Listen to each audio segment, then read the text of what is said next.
We're solving problem 16 from the 2018 F equals MA exam A.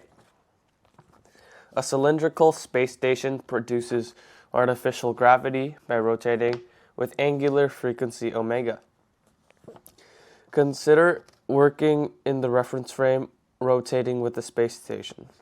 In this frame, an astronaut is initially at rest standing on the floor, facing in the direction that the space station is rotating. The astronaut jumps up vertically relative to the floor of the space station with an initial speed less than that of the speed of the floor. Just after leaving the floor, the motion of the astronaut relative to the space station floor, and then we're going to have to fill in that sentence with one of these answer choices here. So if we look at it at a side perspective, where we have like the cabin part of the circle,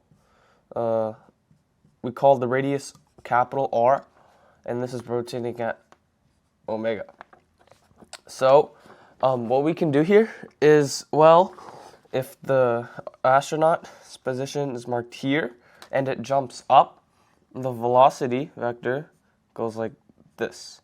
And we have two forces acting on the astronaut. We have the Coriolis force, and we have the centrifugal force. So these two forces, we can just spread them out. The centrifugal force is equal to negative m omega times omega times r. And the Coriolis force, F sub core, is equal to negative 2m omega times v. So then we can determine that the one pointing to the arrow pointing to the left is A, the acceleration of the Coriolis force, and the one pointing downward in our case is A sub centripetal force, or centrifugal force, yeah. Then, when the astronaut jumps, we can draw another circle where R. So this is the original position, and it jumps up with velocity v, and then goes this way, r omega, and ends up over here, and there's a force somewhere alongside that.